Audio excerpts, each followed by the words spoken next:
Hello guys, welcome to R K I S. आज है 6 जून। Okay, 6 जून। और आज हम लोग देखेंगे 3 आर्टिकल जो दो हिंदू में आ रखे हैं। ठीक है, तो फर्स्ट आर्टिकल क्या है? The university versus constitutional protected speech. Okay, यहाँ पे हम लोग आर्टिकल 19 की बातें करेंगे।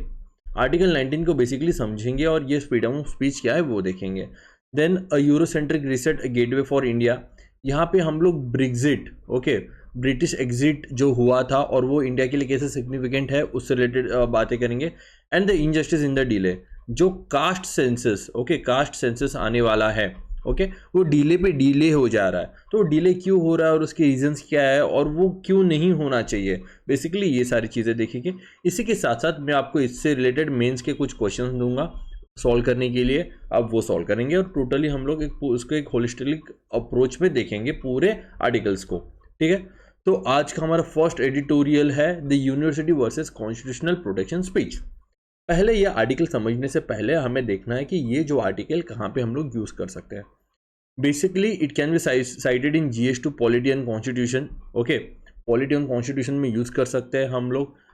यूपीएससी GS2 में एक फंडामेंटल राइट के ऊपर एक क्वेश्चन पूछता है। ठीक है, आर्टिकल 19 के ऊपर भी पूछ चुका है, आर्टिकल 21 ज़्यादा उसको पसंद है, पिछले 2 साल से बैक टू बैक पूछ रहा है। ओके, तो ये बहुत इंपॉर्टेंट हो जाता है topic like fundamental rights, judicial interpretation, okay, and educational institution role.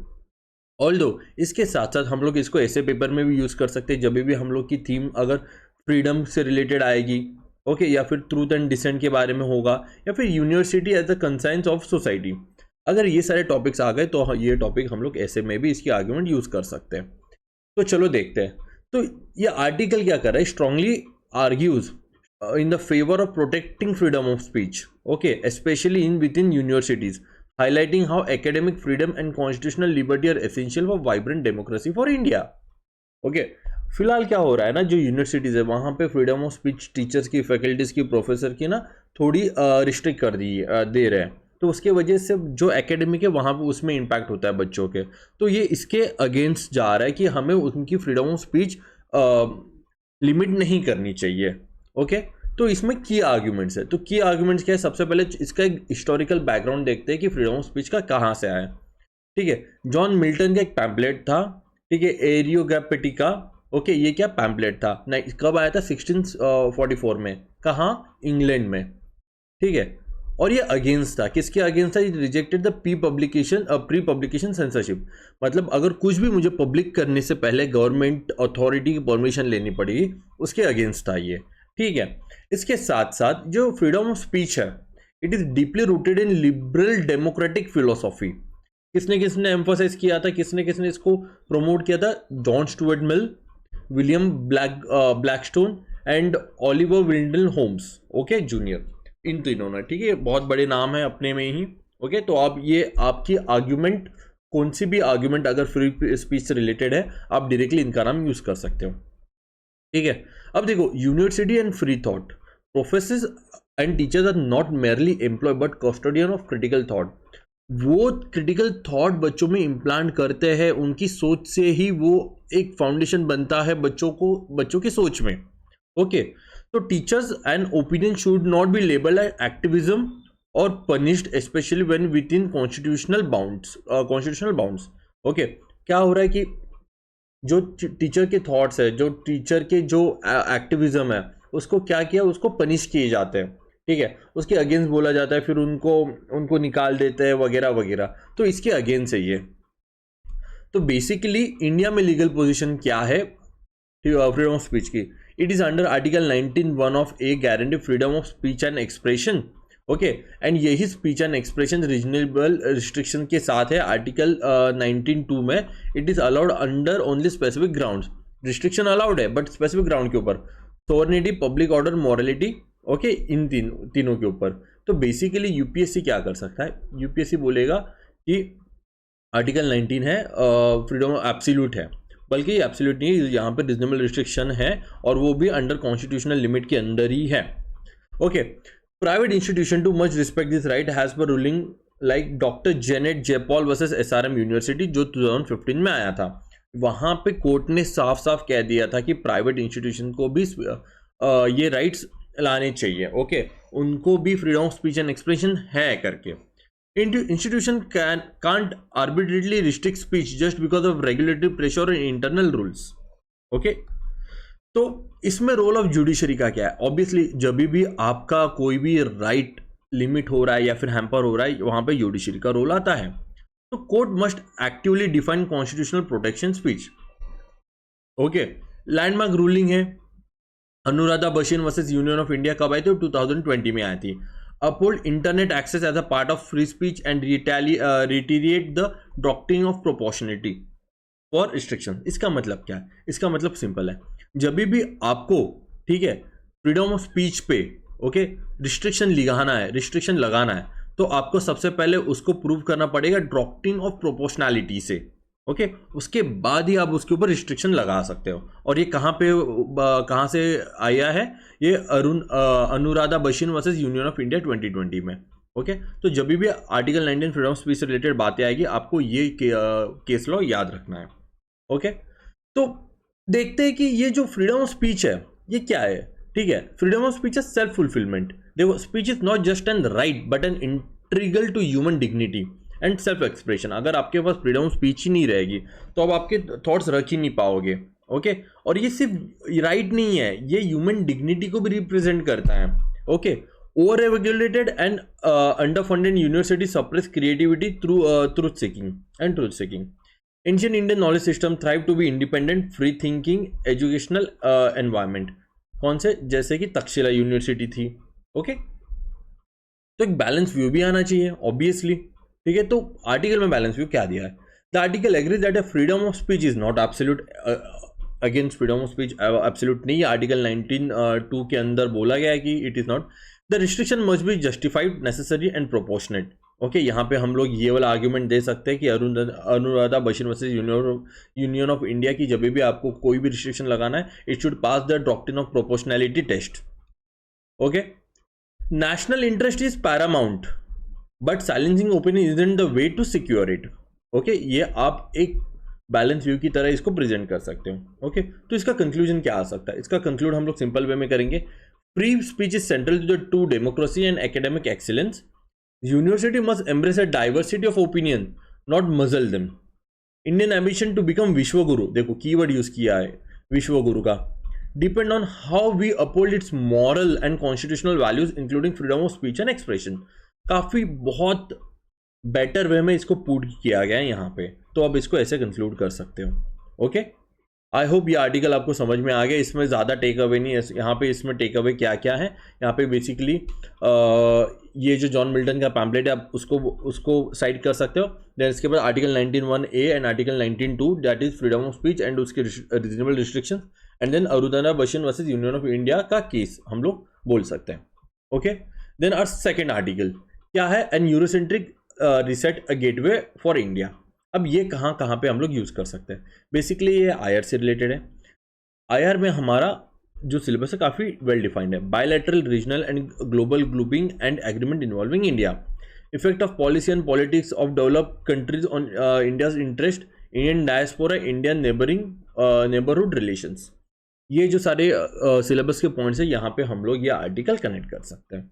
तो चलो देखते हैं आर्टिकल क्या है। Basically the article discuss how the new agreement between United Kingdom and the European Union, okay, after the year of Brexit, related differences, okay, marks a reset in their relationship, okay। जब भी जो Brexit हुआ था, ठीक है, पहले Brexit को समझते थे ताकि आपको और अच्छे से चीज़ें समझ में आ जाए, ओके। बेसिकली ब्रेग्जिट क्या है? अगर ब्रेग्जिट को मैं सिंपल वे में लिखूं, ठीक है, BREXIT, ओके, इसको कैसे? Britain that is UK plus exit, उसको कहते हैं ब्रेग्जिट। बेसिकली ब्रेग्जिट क्या है? Okay, it means that United Kingdom decided to leave the European Union, okay. United Kingdom ने डिसाइड किया कि यूरोपियन यूनियन को लीव करेंगे। तो बेसिकली पहले यूरोपियन यूनियन जानते हैं कि क्या है यूरोपियन यूनियन, ताकि एक बेसिक आइडिया आ जाए। यूरोपियन यूनियन एक 27 यूरोपियन कंट्रीज की ग्रुपिंग है, ओके। उसमें से यूके ने डिसाइड किया था कि हम इससे अलग होंगे, ओके, तब जाके हुआ था वो ब्रेग्जिट, ओके। तो यहाँ पे क्या होता है? यूरोपियन यूनियन में क्या होता है? They share common rules, okay, and most of them euros as a currency, और यहाँ पे यूरोपियन यूनियन जो कंट्रीज है वो कॉपरेट करते हैं कहाँ पे, ट्रैवल में, ट्रेड में, लॉ एंड पॉलिसीज, ठीक है। तो इन चारों में वो कॉपरेट करते हैं, इन चारों के उनके कॉमन लॉज होते हैं, ओके। ये यूरोपियन यूनियन का बेसिक फंडा है। तो इसमें से ब्रिटेन ने सोचा कि हम लोग इसमें से एग्जिट करेंगे। तो क्यों हुआ ऐसा, क्यों सोचा, ठीक है। तो बेसिकली 2016 में, ठीक है, एक रेफरेंडम लिया गया था यूके में, that is public vote, okay. उसमें 52% पब्लिक ने कहा था कि हमें यूरोपियन यूनियन से एग्जिट करना है, ठीक है। तो बहुत सारे डिलेज और नेगोशिएशन के बाद, ठीक है, 31 जनवरी 2020 में ब्रिटेन ने एग्जिट किया यूरोपियन यूनियन से, ठीक है। तो लगभग यहाँ पे 4 साल लगे, ठीक है, एग्जिट करने में। तो क्लियर है ये ब्रेक्जिट क्या है। तो चलो देखते हैं कि इस आर्टिकल क्या कहता है कि take away in the significance for India, ठीक है। Stronger trade benefit for Indian exporter, okay. Post Brexit, Indian export had to comply with 2 separate sets of rules from UK and EU.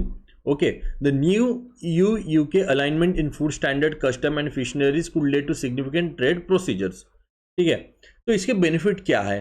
Pharmaceutical companies के लिए India supplies up to 25% of UK generics, okay.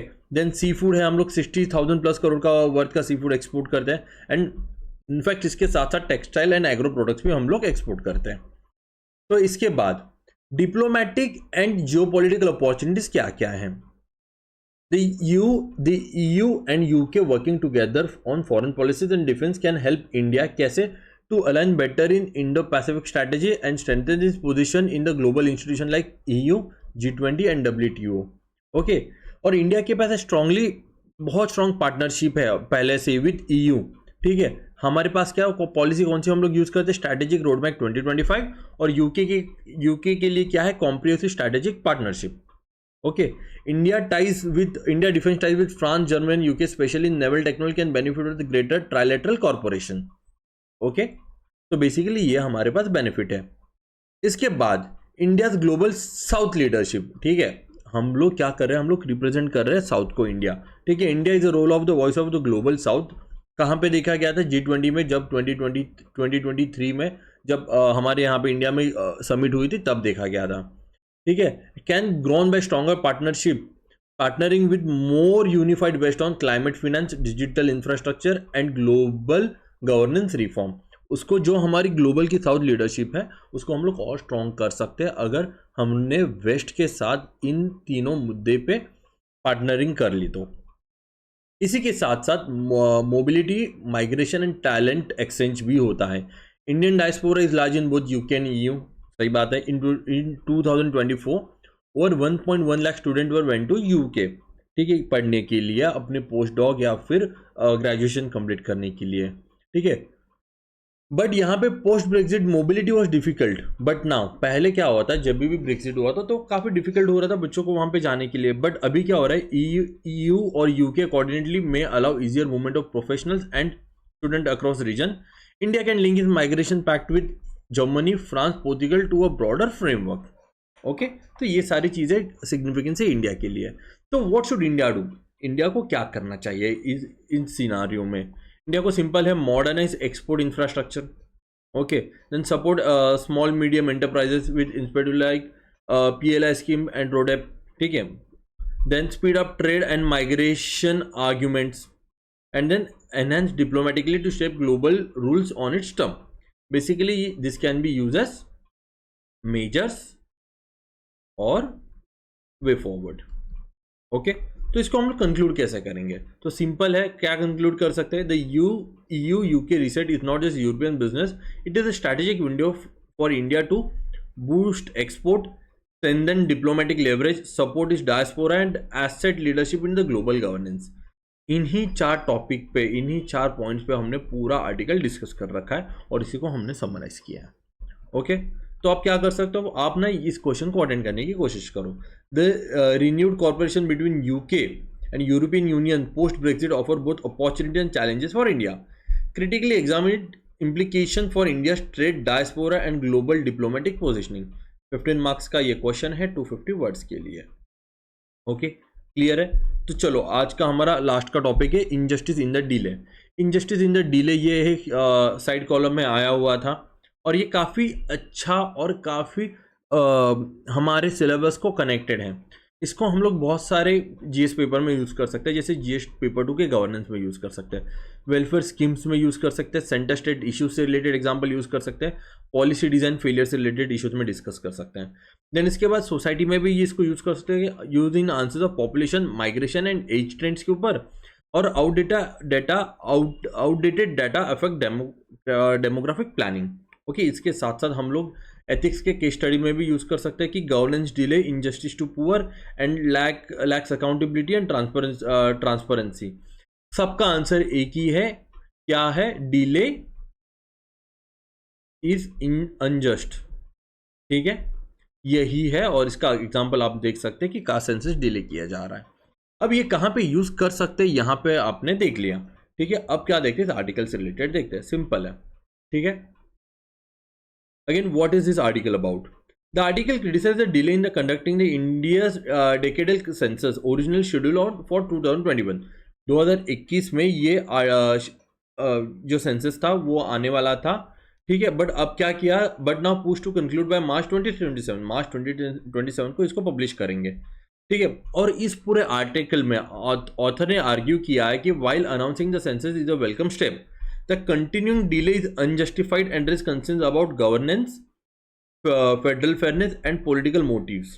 Okay, तो ये पूरा summary है पूरे article का। अब देखते हैं इस आर्टिकल में क्या है। ठीक है, what is the census about? ठीक है, the census provide updated population data is crucial for क्यों? वो जो डेटा हम कहाँ पे यूज कर सकते हैं? सोशल वेलफेयर स्कीम्स के लिए, एजुकेशनल हेल्थ केयर प्लानिंग के लिए, पॉलिसी फॉर्मुलेशन के लिए और रिसर्च अलोकेशन के लिए। But without recent data, scheme for vulnerable population become inefficient and exclusionary। ठीक है, ये काफ़ी हैम्पर करेगा क्योंकि हमारे पास अगर सही से डेटा नहीं होगा तो वल्नरेबल पॉपुलेशन को उनके राइट्स नहीं मिल सकते और उनके लिए काफ़ी अनजस्ट है। तो वो डिले क्यों हो रहा है? सबसे पहले तो वो डिले हो रहा है कोविड के वजह से, पैंडेमिक की वजह से। बट नाउ अब क्यों डिले हो रहा है? पॉलिटिकल मोटिवेटेड नहीं है। जैसे पॉलिटिकल मोटिव नहीं हो रहा है कि नहीं इसको और डिले करेंगे, specially with the delimitation. Okay, approaching post 2026। ये जो डिलिमिटेशन कमीशन बनाने वाले हैं 2026 के बाद बनाने वाला है। ठीक है, और इस सेंसस में नई चीजें क्या है ये भी इस आर्टिकल में बोला गया। There is a digital census, it will be concluded digitally for the first time, improving efficiency but also brings risk of data theft and privacy breach, क्योंकि इंडिया में साइबर इश्यूज बहुत है।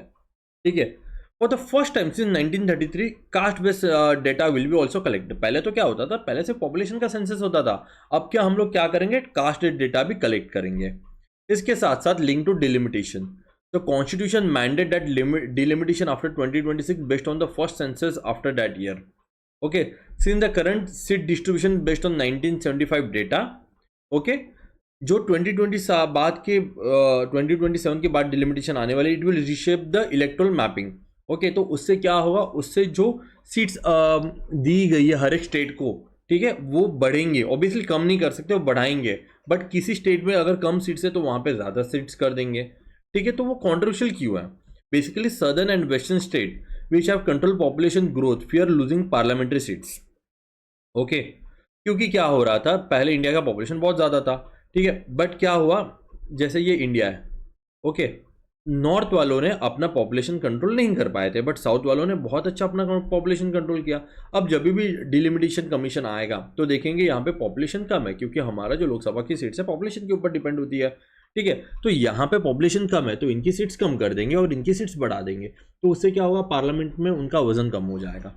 Hindi speaking northern state with higher population में gain seats.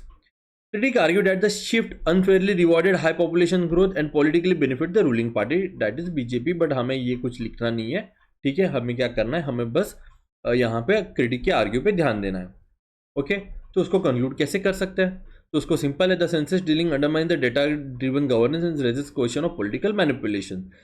There is need for transparency, stakeholder dialogues and federal balance, specially before the sensitive delimitation process begins. Okay, बहुत ही simple way में इसको हम लोग conclude कर सकते हैं। तो अब ट्राई कीजिए क्वेश्चन अटेंड करने के लिए। The delay in the conducting the census is not merely N administrative lapse but a denial of democratic justice. Critically analysis in the context of Indian governance and federal structure. काफ़ी straight forward question है, इसको try कीजिए, attempt कीजिए। अगर कुछ doubts है, अगर इसका फ्रेमवर्क चाहिए तो आप मुझे कमेंट सेक्शन में बोल सकते हो, मैं आपको इसका फ्रेमवर्क प्रोवाइड कर दूंगा। Okay okay then, thank you guys, thank you so much. ठीक है, चलो मिलते हैं अगले एडिटोरियल में। Bye everyone.